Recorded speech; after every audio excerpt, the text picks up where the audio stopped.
Good নুন বন্ধুরা, এই আমি গাড়ি ড্রাইভ করছি আর ভিডিওটা করছি, তার একটা কারণ আছে। মানে আমি জাস্ট এইমাত্র একটা কল পেলাম।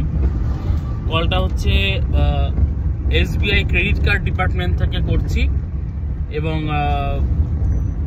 আমি হ্যাঁ বলুন যে আপনার যে ক্রেডিট কার্ডটা দেওয়া হয়েছিল সেই ক্রেডিট কার্ডটায় 2024 শেষ হতে চললো, তাই একটা EKYC করতে হবে। EKYC করার জন্য আপনার কাছে কোনো মেসেজ গেছিল? আমি মেসেজ তো হ্যাঁ মেসেজ এসেছিল, তা বলছে হ্যাঁ সেই মেসেজটা একটু ক্লিক করুন, সেই মেসেজটা ওপেন করে একটু ক্লিক করুন। তো আমি যখন বললাম না মেসেজটা আমি ডিলিট করে দিয়েছি, তখন কিন্তু সে কি বলল যে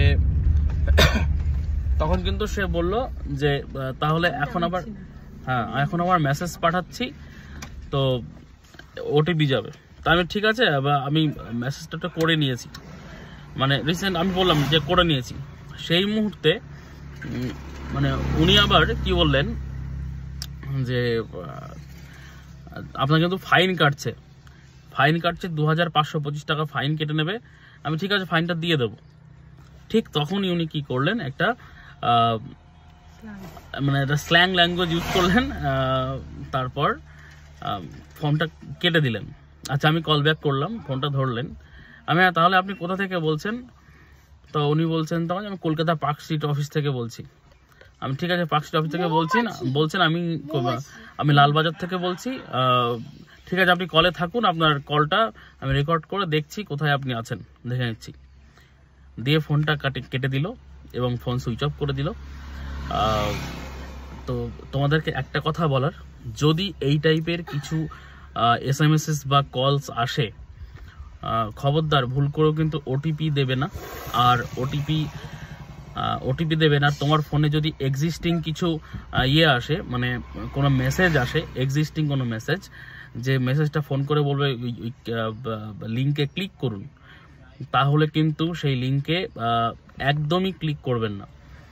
কি হতে পারে, ওই লিঙ্কে ক্লিক করার পর আপনার ফোনটা সম্পূর্ণ ব্ল্যাঙ্ক হয়ে যেতে পারে, ফোনটা কোনো কাজ করা বন্ধ হয়ে যেতে পারে, অথবা দেখা গেল আপনার অ্যাকাউন্ট থেকে অ্যাকাউন্টের যা টাকা পয়সা আছে সেটা কিন্তু কেটে যেতে পারে।